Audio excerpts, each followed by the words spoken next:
한 사람이 친한 친구와 3년 동안 긴 여행을 떠났습니다. 처음에는 매일같이 재미와 놀라움이 터졌습니다. 때로는 새로운 것에 도전하는 것에 두려워 울기도 하고, 도전한 후에 서로 끌어안고 칭찬하며 격려하기도 했습니다. 어느 날은 음식을 잘못 먹고 탈이 나 병원을 찾아 이리저리 뛰었고, 밤새 간호를 하기도 했습니다. 때로는 둘이 미친 듯이 싸우고 다시는 안 보겠다고 떨어졌다가 무거운 가방을 대신 들어주며 화해를 하기도 했습니다. 떠오르는 태양과 지는 해를 보며 이야기를 나누었고, 밤하늘의 별을 보며 집이 그리워 둘이 엉엉 울기도 했습니다. 그렇게 3년 동안 매일같이 함께 했는데 3년의 긴 여행을 마치고 이제 각자의 자리로 돌아가야 합니다. 물론 각자의 자리로 돌아가도 서로 연락할 거고, 가끔씩 만나 함께 밥을 먹을 것입니다. 그리고 그렇게 함께 밥을 먹을 때면 다시 함께 했던 3년의 시간으로 돌아가는 것 같습니다.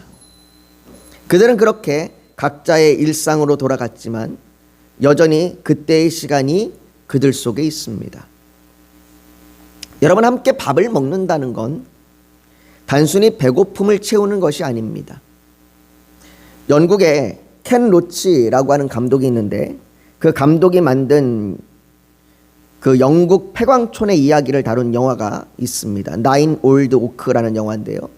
그 영화에는 그 폐광촌에서 일하고 있는 그 사람들의 의지를 다지는 문구가 나오는데 이렇게 이야기합니다. 함께 먹을 때 우리는 더 강해진다라고 말이죠. 이처럼 밥을 같이 먹는다는 것은 삶을 같이 한다는 의미가 있습니다.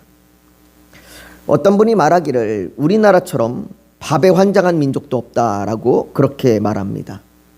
우리는 언제 한번 보자라는 말 대신에 밥 한번 먹자라는 말을 하고, 또 친숙하고 안부를 물을 때도 식사하셨어요? 밥은 드셨어요? 라고 그렇게 묻곤 합니다. 그런데 우리만 밥에 환장한 것이 아니라 성경에도 밥 먹는 이야기가 참 많이 나옵니다. 예수님께서도 밥 먹는 것 참 좋아하셨습니다. 성경에 인자는 와서 먹고 마심에 말하기를 보라 먹기를 탐하고 포도주를 즐기는 사람이요 라고 사람들이 예수님에 대하여 말할 정도로 예수님께서는 사람들과 함께 많은 식사를 하셨습니다.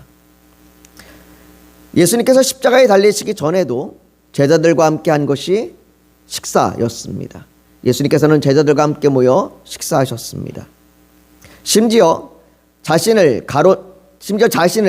가론 유다가 팔아 넘길 것을 아시면서도 예수님은 그와 함께 식사하셨습니다. 예수님께서 십자가에서 죽으시고 부활하신 이후에도 예수님께서는 제자들을 만나 함께 식사하셨습니다. 오늘 우리가 읽은 본문이 그 중에 하나입니다. 그렇다면 하나님께서는 왜 성경에 이 부활을 이야기하면서 이 부활 이후에 식사하신 것을 기록하고 계신 걸까요? 왜 예수님께서는 제자들과 함께 만나 같이 밥을 먹는 이야기를 성경에 기록하고 있는 걸까요? 그리고 이것이 오늘 우리에게 어떤 의미가 있을까요? 우리가 오늘 그것을 함께 살펴보면서 은혜를 나누기를 축복합니다. 예수님께서 부활하신 이후에 예수님은 제자들에게 여러 번 부활한 모습으로 나타나셨습니다. 요한복음 20장 19절에 이날 곧 안식 후 첫날 저녁 때에 제자들이 유대인들을 두려워하여 모인 곳의 문들을 닫았더니 예수께서 오사 가운데 서서 이르시되 너희에게 평강이 있을지어다 라고 부활한 그날 예수님께서 제자들에게 자신을 보이셨습니다.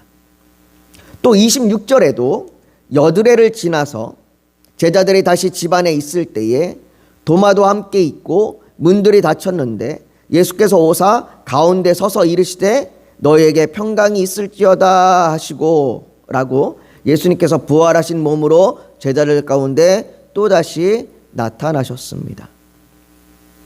제자들은 이미 두 번이나 예수님의 부활을 보았습니다. 부활하신 예수님을 보았습니다. 그런데 예수님의 부활을 목격한 제자들의 모습이 사도행전에서 예수님의 부활을 증언하는 그들의 모습과는 사뭇 다릅니다. 요한복음에 나와 있는 이 제자들의 모습은 예수님의 부활을 목격했음에도 불구하고 아직은 얼떨떨해 보입니다. 예수님께서 부활하신 것을 보았고 믿는데 이것이 지금 자신들의 삶에 어떤 변화를 줄지는 아직 잘 모르는 것 같습니다. 마치 나사로의 죽음 앞에서 마르다가 예수님께 마지막 날 부활 때에는 다시 살아날 줄을 내가 아나이다 라고 말했듯이 부활이 먼 미래의 일, 어쩌면 우리가 죽고 난 다음에 일어날 일, 그 일로만 생각하고 있는 것 같습니다. 그런데 갑자기 이것이 지금 예수님께서 부활하신 몸으로 등장하여 현실의 일이, 지금의 일이 되어버렸으니 그들이 도대체 이것을 어떻게 받아들여야 하는지 아직은 얼떨떨한 것 같습니다. 더욱이 예수님께서 십자가에서 죽으시기 전에는 항상 그들과 함께 하셨고 모르는 것이 있어서 예수님께 물어보면 언제든지 대답해 주셨고 자기들의 힘과 위로가 되셨는데 부활 이후에 예수님은 갑자기 나타나셨다가 또 호련히 사라지시니 이런 예측할 수 없는 상황에 불안감도 있는 겁니다. 이제는 예수님이 언제 오실지 또 언제 사라질지 예측할 수가 없는 거예요. 어쩌면 이런 제자들의 모습이 마치 우리의 모습과 같지 않습니까? 우리는 예수님의 부활을 믿습니다. 그리고 우리가 장차 부활할 것도 믿습니다. 그런데 내가 지금 이 부활의 삶을 살고 있는가? 이것에는 그런가? 내가 정말 부활의 삶을 살고 있는가? 하는 의문이 생기는 겁니다. 부활의 삶을 살아야 한다는 것이 사도행전에서 제자들처럼, 사도행전에 나오는 제자들처럼 다 복음을 전하는 사역자가 되어야 한다는 것은 아닙니다.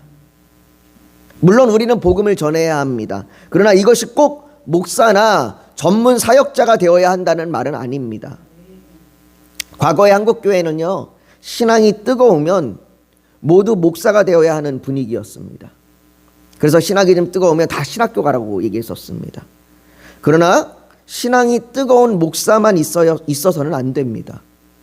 신앙이 뜨거운 회사원도 있어야 되고 신앙이 뜨거운 주부도 있어야 하고 신앙이 뜨거운 가수, 배우, 학생, 심지어 신앙이 뜨거운 백수도 있어야 합니다.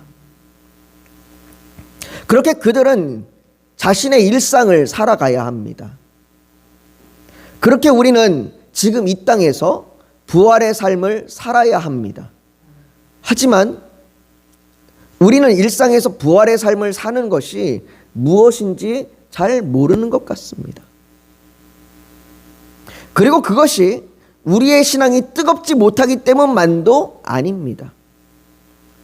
내가 꼭 신앙이 뜨거워야 뭔가 막 활활 타오르는 것 같아야만 내가 부활의 일상을 사는 것은 또 아닙니다.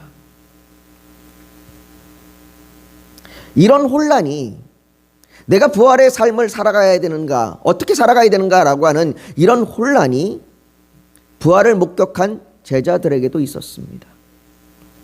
제자들이 예수님의 부활을 목격한 것은 정말 놀라운 일이고 기쁜 일이고 그 누구도 경험할 수 없는 하나님의 일입니다. 그런데 뭘 어떻게 해야 하는지 모르겠는 것이죠. 이제 뭘 어떻게 해야 되는가? 그래서 오늘 본문 3절에 보면요, 시몬 베드로가 나는 물고기 잡으러 가노라 하니 그들이 우리도 함께 가겠다 하고 나가서 배에 올랐으나 그날 밤에 아무것도 잡지 못하였더니 라고 자신이 익숙했던 그 삶의 일상으로 돌아가는 겁니다. 난 물고기 잡으러 가야 되겠다. 전에 내가 했던 것, 내가 그 일을 하러 가야 되겠다라는 거죠.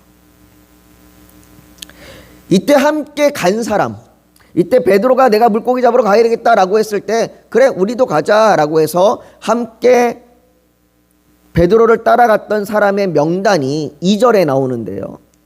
거기 보면 이렇게 기록되어 있습니다. 시몬 베드로와 디두모라 하는 도마와 갈릴리 가나 사람 나다나엘과 세베대의 아들들과 또 다른 제자 둘이 함께 있더니라고 이 7명이 함께 고기 잡으러 갑니다.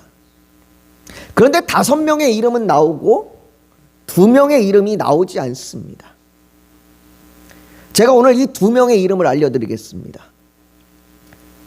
그 첫 번째 사람은 저고 두 번째 사람은 여러분입니다. 성경은 종종 이렇게 이름을 기록하지 않으므로 우리 자신을 그곳에 대입하도록 합니다. 이름이 없는 그곳에 그 무명의 이름에 내 이름이 들어가 있는 겁니다.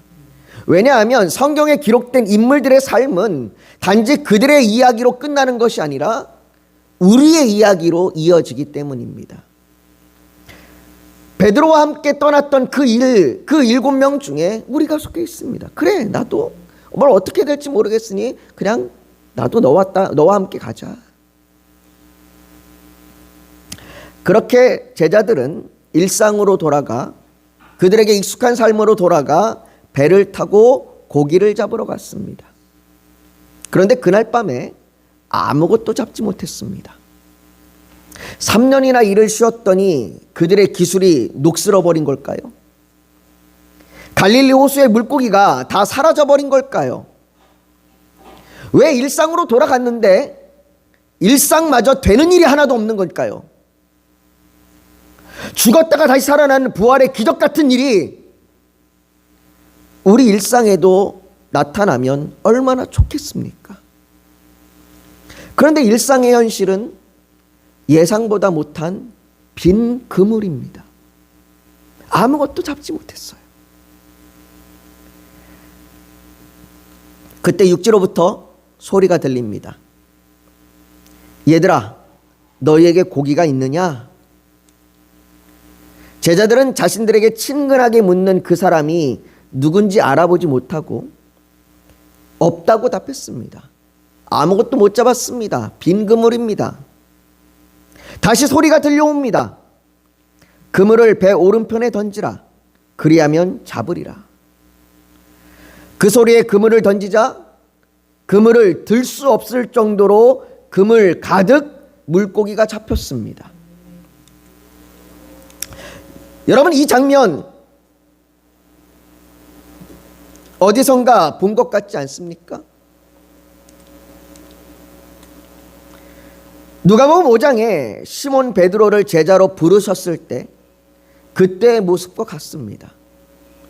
예수님이 시몬 베드로를 만나 내가 너를 사람을 낚는 어부가 되게 하리라 라고 부르셨을 그때에도 오늘 장면과 같은 그 장면이 있었습니다.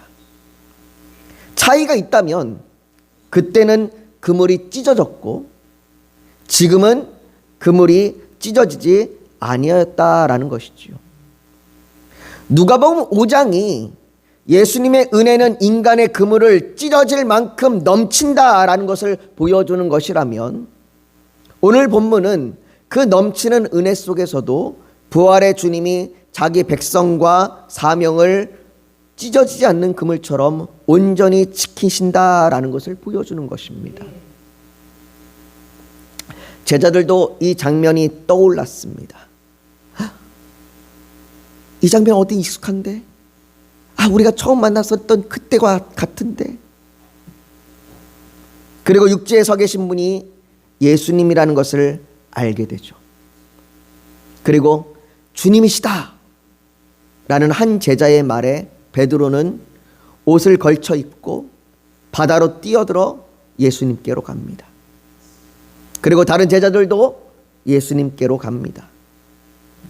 예수님은 그 제자들에게 아침 식사를 줍니다. 이것은 특별한 것이 아닙니다. 아주 평범한 아침 식사입니다. 다시 말해 우리의 일상입니다. 우리는 하루에 3번씩 식사합니다. 뭐 어떤 분은 하루에 2번 드시는 분도 계시겠죠. 어떤 분은 뭐 하루에 야식까지 하면 4번 드시는 분도 계실 거고요. 여하튼 우리는 일상적으로 밥을 먹습니다. 배고파서 먹기도 하고 즐기기 위해서 먹기도 합니다. 어머니는 자녀에게 힘을 내라며 밥을 차려주고, 친구는 만나서 반갑다고 함께 밥을 먹자고 합니다. 그렇게 부활의 주님은 우리의 평범한 일상으로 들어오십니다. 그 일상의 식사에 우리는 예수님의 이름으로 기도를 드립니다. 그리고 예수님은 말씀하십니다. 2-3 사람이 내 이름으로 모인 곳에는 나도 그들 중에 있느니라. 여러분, 우리가 식사 기도를 드릴 때마다, 식사하기 위하여 기도를 할 때마다, 그렇게 예수님의 이름을 부를 때마다 우리는 부활의 주님이 나와 함께 하시며 우리가 부활의 삶을 살아가고 있음을 함께 인식하며 배우게 됩니다. 저는 사실 주일 예배를 마치고 우리가 함께 식사할 때 같이 모여 함께 기도하기를 마음으로 소망합니다. 뭐 식사를 준비하는 분들과 아이들이 있어서 그것을 하지는 못하지만 잠시 분주함을 멈추고 기도를 통해서 우리가 부활의 공동체임을 고백하는 것이 어쩌면 빨리 식사를 준비하는 것보다 더 큰 유익이 있지 않나 생각이 되기도 합니다. 예수님께서 우리의 평범한 식사자리에 함께 하신다는 이야기는 식사자리에서 나누는 그 대화와 우리의 관심, 우리의 일상적인 많은 삶의 이야기들 가운데 주님이 함께 하신다는 것입니다.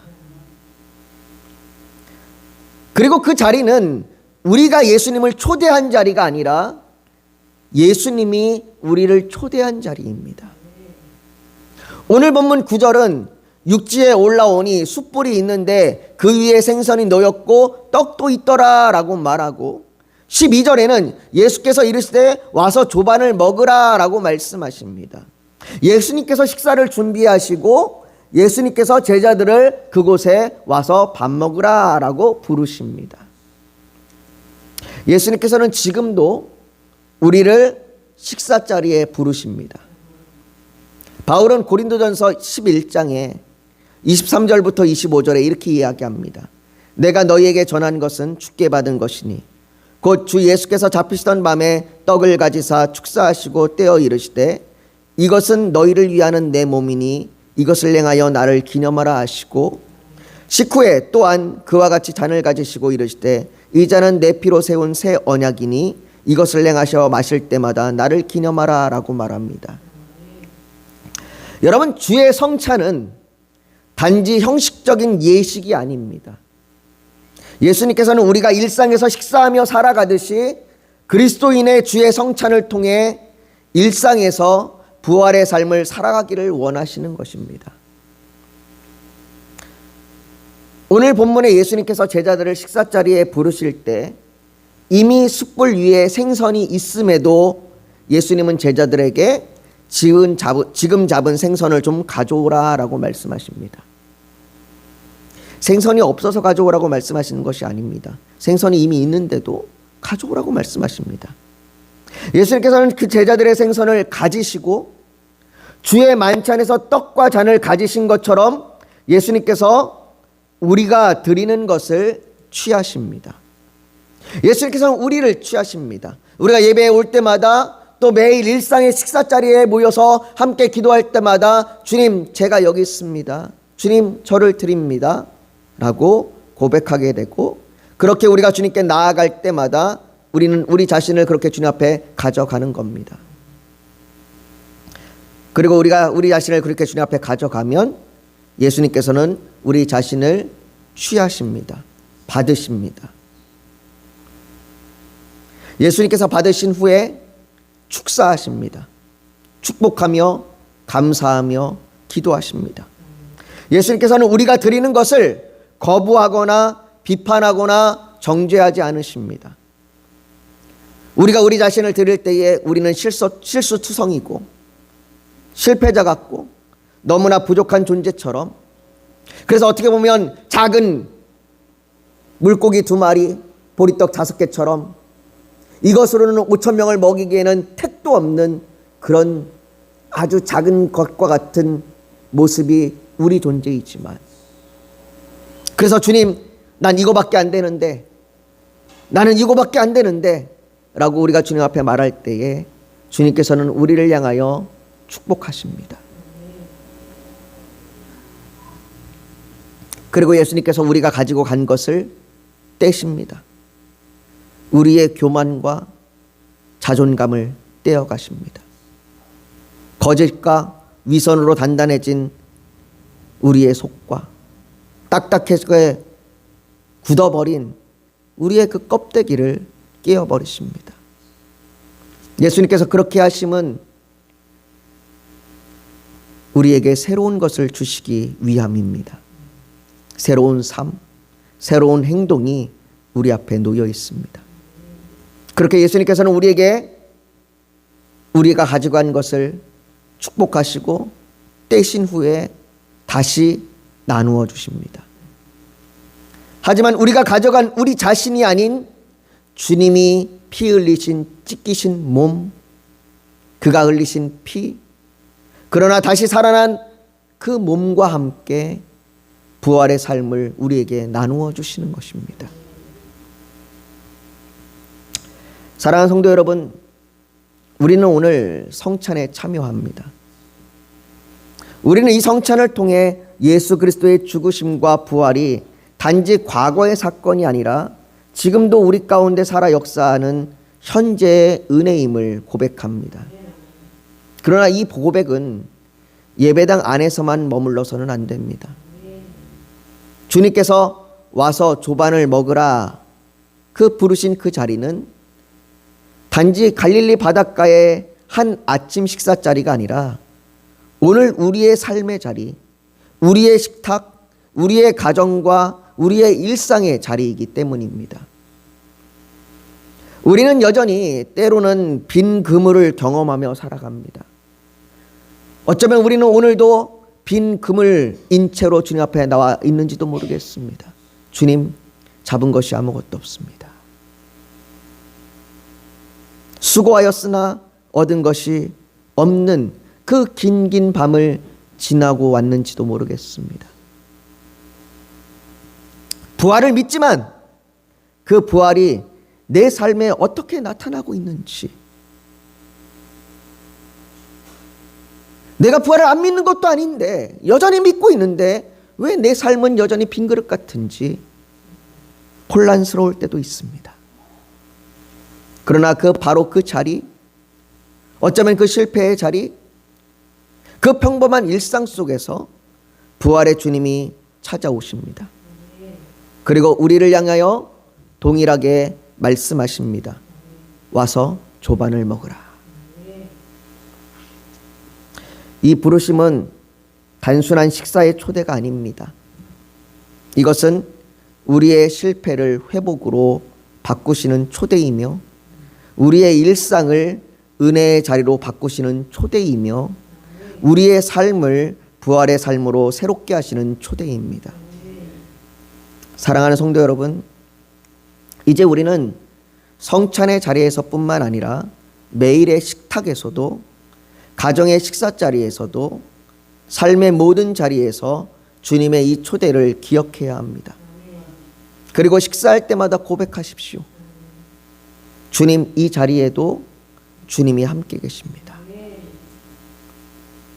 그때 우리의 가장 평범한 일상의 식탁이 가장 거룩한 자리가 될 것이며 우리의 가장 익숙한 일상이 부활의 능력이 나타나는 자리가 될 것입니다. 이 시간 우리가 오늘 그 주님의 그 은혜를 기억하며 같이 좀 기도하면 좋겠습니다. 여러분, 우리의 삶에 어쩌면 오늘이 빈 그물 같고 어쩌면 오늘이 우리가 긴 밤을 지낸 아침 같지만 주님께서는 우리를 식사자리에 초대하시고 우리에게 와서 조반을 먹으라 라고 말씀하십니다. 그 주님의 초대가 우리의 매일매일의 일상 가운데, 우리의 식사자리 가운데 주님이 내가 너와 함께 하겠다라고 말씀하시는 그 자리에 있습니다. 그 자리에 있을 때마다 그 부활의 주님이 우리와 함께 하신다는 것을 기억하시고, 그 자리에서 주님이 주시는 그 은혜를 먹고 마시기를 소망합니다. 그래서 우리가 주님 앞에 이 시간 기도할 것은, 주님, 우리의 일상 가운데, 우리의 식사자리 가운데 우리가 매번 주님의 부활하심을 기억하고 주님의 그 풍성하게 채우시는 은혜를 누리며 살아가게 하여 주시옵소서. 우리가 그러기를 소망하오니 주님, 우리에게 오늘 이 시간 그 은혜를 부어 주시옵소서. 우리 함께 같이 기도하며 나아가길 원합니다. 같이 기도하겠습니다. 여러분 잠시 고개 숙여 더 묵상하기를 원합니다. 오늘 하나님 앞에 우리가 매 식사 때마다, 우리의 일상 때마다 부활하신 주님을 함께 있다라는 것을 알게 하여 주시고 그 은혜를 누리게 하여 주시옵시고, 그래서 우리의 그 평범한 일상이 부활의 삶을 살아갈 수 있도록 우리를 인도하여 주시옵소서. 그렇게 소망하는 우리의 소망이 있다면 가슴에 손을 얹어 하나님 앞에 표현하시길 원합니다. 또 오늘 예배를 드리러 나오면서 기도의 제목, 소원이 있어 주님께 맡기기를 원하신다면 손을 포개에 얹기를 원합니다. 육신이 연약하면 연약한 곳에 믿음으로 손을 얹으십시오. 오늘 하나님께서 성령으로 우리 사이를 운행하시며 우리를 만지시고 치료하여 주실 줄 믿습니다. 거룩하신 아버지 하나님, 우리가 부활을 믿고 그 부활의 공동체로 살아가기를 소망하지만 때로는 여전히 혼란스럽고 어떻게 부활의 삶을 살아가야 되는지 잘 모를 때도 있습니다. 분명히 부활의 삶을 살아가는 그 소망이 우리에게 있는데 때로는 여전히 우리의 삶이 빈 그물 같습니다. 긴 밤을 지나고 나도 여전히 아무것도 없는 인생과 같습니다. 아버지, 이런 우리에게 주님이 와서 조반을 먹으라고 초대하시고 우리 자신을 드릴 때에 우리를 축복하시고 떼어 주님의 것으로 나누어 주십니다. 아버지 하나님, 그 일상의 삶이 우리 가운데 가득가득 주님의 은혜로 채워지길 소망합니다. 아버지, 우리를 붙들어 주시고 인도하여 주시옵소서. 아버지, 우리의 삶 가운데 정말로 부활의 삶이 있음을, 우리가 그 부활의 삶을 누리고 있음을 알게 하여 주시옵소서.